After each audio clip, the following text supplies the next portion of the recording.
Oi? Vamos continuar a leitura? Vocês se lembram que nós paramos na história de Maria? Que eu até disse que Maria deveria se chamar Fernanda, porque a história é muito parecida com a minha. Vamos lá? A mente é o campo de batalha. Satanás começa a desenvolver seus bem elaborados planos e a semear seu engano deliberado em uma idade bem tenra. No caso de Maria, seus problemas começaram há muito tempo na infância. Na infância, Maria tinha um pai extremamente dominador que frequentemente a espancava, apenas porque estava de mau humor. Se ela fizesse um movimento errado, ele descarregava sua ira nela. Por anos, ela sofreu sem nenhum auxílio, enquanto seu pai a maltratava, bem como sua mãe. Ele era desrespeitoso de todas as maneiras com a sua esposa e sua filha. O irmão de Maria, entretanto, era perfeito. Parecia que era favorecido apenas porque era um menino. Aos 16 anos, Maria tinha por muitos anos sofrido lavagem cerebral de Satanás, que lhe tinha contado mentiras mais ou menos assim. Os homens realmente pensam que são alguma coisa. Eles são todos iguais. Você não pode confiar neles. Eles machucarão e tirarão vantagem de você.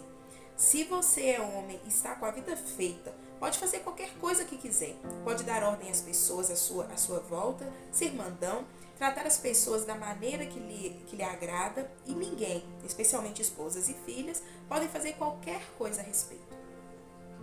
Consequentemente, a mente de Maria estava resolvida. Quando eu for embora daqui, ninguém jamais me dará ordens outra vez.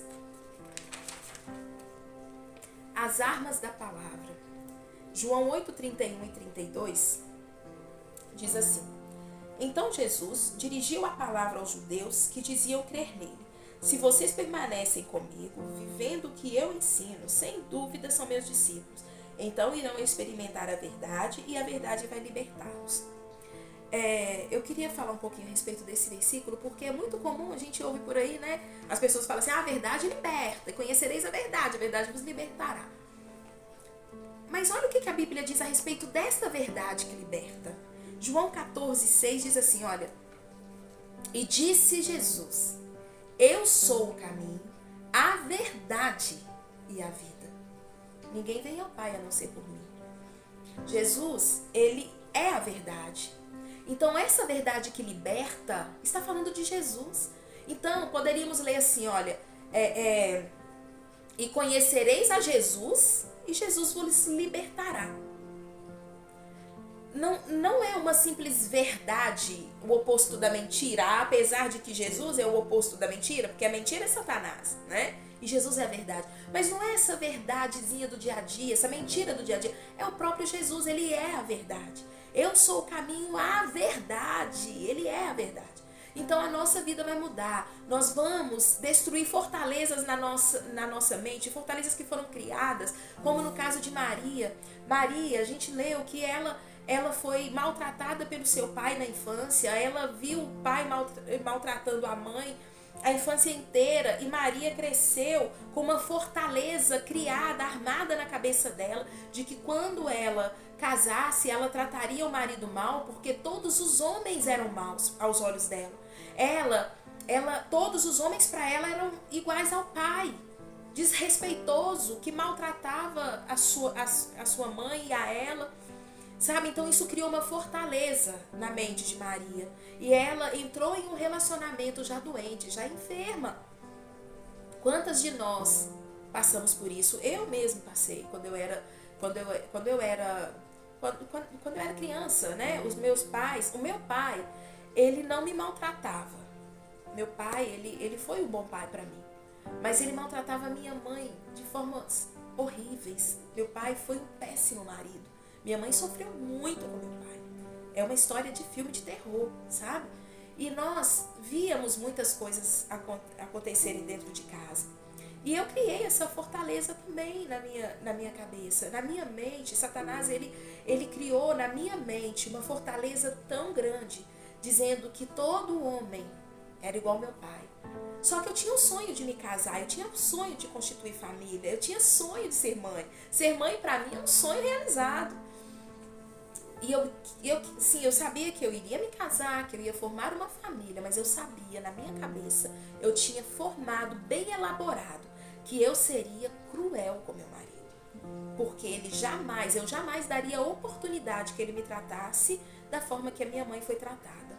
Então, eu me casei com um homem maravilhoso, um marido excelente, mas na minha cabeça, se eu desse uma trégua para ele, ele faria comigo o que o meu pai fazia com a minha mãe. Então, eu me casei e durante 10 anos, hoje eu me envergonho de dizer isso, mas eu preciso falar. Durante 10 anos, eu fiz da vida do meu marido um inferno. Meu marido, ele andava, ele tinha que ser perfeito. Eu controlava cada movimento do meu marido. Eu controlava até a fala, até os pensamentos dele eu queria controlar. Porque na minha cabeça, se eu frouxasse, ele seria como meu pai. Aí um dia, em uma das inúmeras brigas que já tivemos, eu falei com ele que eu não aguentava mais e fui pro quarto das crianças e ajoelhei para orar. Cheia de razão, achando que eu era a dona da razão. E eu lembro que eu falei com o Espírito Santo assim: Espírito Santo, vai lá, fala com este homem. Isso, mostra para ele que ele tá errado e que eu tô certa. Muda a cabeça desse homem. E de repente, eu tive uma experiência dolorosa, mas necessária com o Espírito Santo. Foi como se ele colocasse diante de mim um espelho, sabe? Um espelho assim, enorme. Onde o espelho estava muito próximo de mim, eu conseguia ver todos os meus defeitos, toda a minha arrogância, toda a minha falta de sabedoria, sabe? E eu fui vendo aquelas imperfeições, eu fui vendo como que eu era na íntegra, como que era o meu coração, como que o meu coração estava e como que a minha mente estava tomada por ideias que o inimigo criou, por fortalezas criadas pelo inimigo desde lá da minha infância, sabe?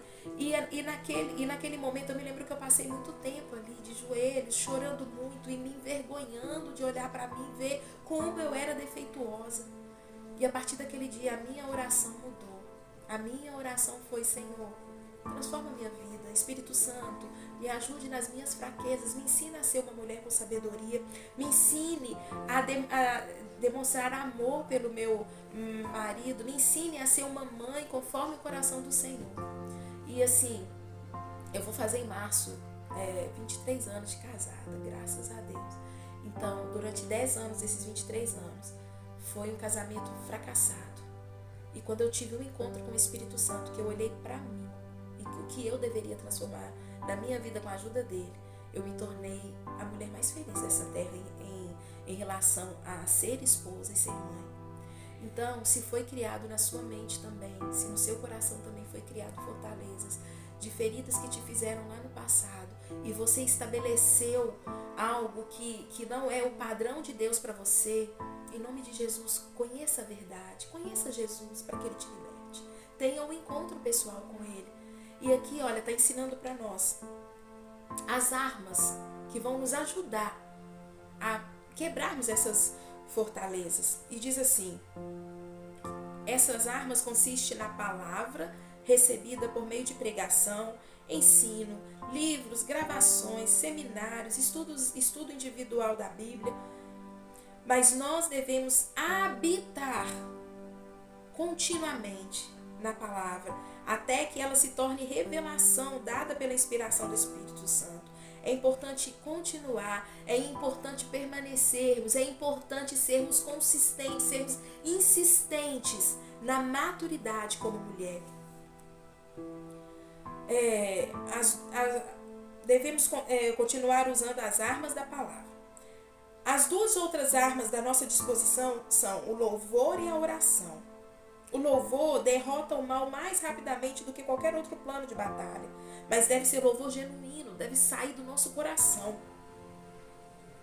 Não apenas louvor dos lábios ou um método tentado para ver se funciona, também ambos, louvor e oração, envolve a palavra. Louvamos a Deus de acordo com a sua palavra e a sua bondade. A oração é um relacionamento com Deus. É vir e pedir ajuda a Deus ou falar com Ele sobre alguma coisa que nos preocupa. Se você quer ter uma vida efetiva de oração, desenvolva um bom relacionamento com o Pai. Saiba que Jesus o ama. que ele é cheio de misericórdia e que ele o ajudará. Conheça Jesus, ele é seu amigo, ele morreu por você. Conheça o Espírito Santo, ele está com você todo o tempo como seu ajudador. Deixe-o ajudá-lo. Aprenda a encher suas orações com a palavra de Deus. A palavra de Deus e as nossas necessidades são a base pela qual vamos a Deus. Então, nossas armas são a palavra usada de várias formas, como Paulo nos diz em 2 Coríntios.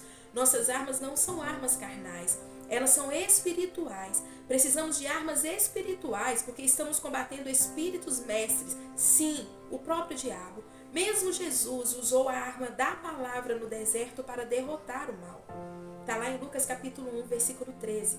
Cada vez que o diabo mentia a Jesus, ele respondia, está escrito. E ele citava a palavra. É assim que nós vamos vencer. É citando. Jesus não venceu Satanás no deserto falando assim, eu acho isso, eu acho aquilo. Não! Ele dizia, está escrito. Está escrito, nem só de pão viverá o homem, pois está escrito. E ele citava a palavra. E foi assim que ele venceu.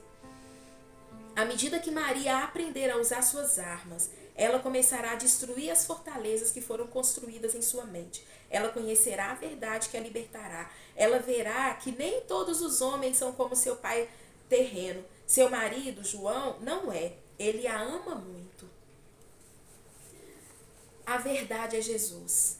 As nossas armas é a palavra de Deus, a Bíblia. O que está escrito, que nós vamos usar. O louvor que liberta mesmo, sabe? E a oração que nos dá intimidade com o Senhor. A oração é o lugar de descanso. Quando você está em oração, você está descansando no Senhor. E Ele é o nosso amigo. Como que eu posso dizer que eu sou sua amiga se você não fala comigo? Se eu não paro para te ouvir? Que amizade é essa? Se você diz que é amigo de Jesus, como que você pode passar 24 horas do seu dia sem falar com ele, sem ouvir o que ele tem para falar com você? Aí você fala, mas como que eu vou ouvir o que ele tem para falar comigo se ele é espírito? A partir do momento que você cria o hábito de oração, de leitura da palavra e de louvor, você cria uma sensibilidade no seu espírito. E aí você consegue identificar a voz do seu amigo. E ele quer te ajudar a vencer. Eu preciso dele o tempo inteiro. O Espírito Santo, ele tem me auxiliado nesse tempo. Eu contei para vocês um pouco sobre a minha história com meu marido. E eu nunca vou estar totalmente pronta. É um dia de cada vez, é de glória em glória, sabe? Até que se torne um dia perfeito, mas é de glória em glória, nós estamos sendo construídos. Então eu quero te incentivar a olhar para dentro de si mesmo com a ajuda do Espírito Santo. E ao invés de pedir ao Senhor para transformar seu marido, peça a Ele para transformar você. Peça a Ele para mostrar para você cada ponto que você precisa melhorar. E eu não falo só em questão de maridos, não, porque tem algumas aí solteiras, né, participando do desafio da leitura. Eu quero também te incentivar, moças solteiras, a buscar do Senhor um caráter parecido com o de Jesus. Da forma com que trata as pessoas, da forma com que trata seu amigo de trabalho, da forma com que trata a sua família, sabe? Olha para dentro de você. Não cobre do outro demasiadamente se você não está sendo a pessoa pela qual o Senhor te chamou para ser, sabe? E se você tem o sonho de se casar, em nome de Jesus, já comece a se preparar. Se prepare para ser aquela esposa que edifica, que constrói sua casa sobre a rocha. Porque se você construir sua casa sobre a rocha, a Bíblia fala que pode vir os ventos e a tempestade, e ela não se abalará, porque ela está firme sobre a rocha. Agora, se você entrar no relacionamento só porque quer ter uma família e entrar no relacionamento de qualquer jeito, você vai estar construindo sua casa sobre a areia, e a primeira tempestade que vier, ela vai te derrubar. E eu estou aqui para dizer para vocês que no início eu realmente construí minha casa sobre a areia. E eu tive que desfazê-la totalmente e construir novamente sobre a rocha que é Jesus. E hoje as tempestades vêm? Vêm sim. Os ventos fortes vêm? E como vêm? Mas eu estou firmada naquele que me deu a palavra, naquele que me liberou a palavra de vitória. Eu quero liberar essa palavra de vitória para você também. Em nome de Jesus, eu quero declarar sobre a sua vida, mulher casada, uma sabedoria incondicional, um desejo enorme, uma sede de conhecer Jesus verdadeiramente para que você seja liberta, sabe? E eu quero declarar sobre a vida de você, solteira, um tempo de amadurecimento até que o seu príncipe venha. Seja para ele faça dele, né, o seu rei, e ele fará de você uma rainha, porque a vontade de Deus é que você seja feliz. Não é isso? Nós não lemos na última leitura que aquilo que Deus tem pra gente é bom, é perfeito e agradável, mas depende de nós nos transformar pela renovação da nossa mente. Amém? Senhor Deus, eu coloco cada mulher diante do Senhor agora. E eu lhe peço, Espírito Santo, ajude nas fraquezas. Ajude a serem conduzidas conforme a tua palavra, em nome de Jesus. Que venham ser conforme o teu querer. Em nome de Jesus, eu coloco cada mulher diante de ti, cada ferida, para que haja cura. Em nome de Jesus. Amém. Deus te abençoe e até a próxima leitura.